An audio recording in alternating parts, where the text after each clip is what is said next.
అండి ఇంకా ఈరోజు సండే కదా అని చెప్పేసి నేనైతే షాప్కి అయితే వెళ్ళలేదు. కొంచెం రెస్ట్, ఫుల్ హెడేక్ వస్తుందని ఇప్పుడు దాకా పడుకున్నాను. అండ్ మార్నింగ్ అని కాదు కానీ ఒక 12కి అట్లా నేనైతే బెడ్షీట్లు ఇంకా బట్టలు ఇవన్నీ కూడా నేను వాషింగ్ మిషన్లో వేసాను. ఈరోజు అయితే 3 టైమ్స్ వేసాను వాషింగ్ మిషన్లో. అయితే బెడ్షీట్లు అయితే పైన ఆరేసాను కాబట్టి ఆరిపోయినాయి.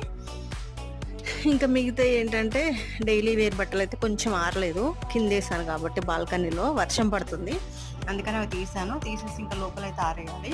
బాల్కనీలో మరి వర్షం పడట్లేదు కానీ ఇంకా తీసాను, చల్లగా అయిపోతాయి అని చెప్పేసి. ఇప్పుడైతే ఇవన్నీ ఫోల్డ్ చేసుకోవాలి. ఆ బెడ్షీట్లు కూడా సండే కదా అని చెప్పేసి మొత్తం బెడ్షీట్లు అన్నీ పిండేసాను అనమాట. ఇంక ఇలా 2 వీక్స్కో 3 వీక్స్కో ఒకసారి అయితే కంపల్సరీగా బెడ్షీట్లు అయితే వాషింగ్ మిషన్లో వేస్తానండి నేనైతే. అండ్ ఇప్పుడైతే ఇవన్నీ ఫోల్డ్ చేసుకొని ఇంకా వంట అయితే స్టార్ట్ చేయాలి ఈవినింగ్కి.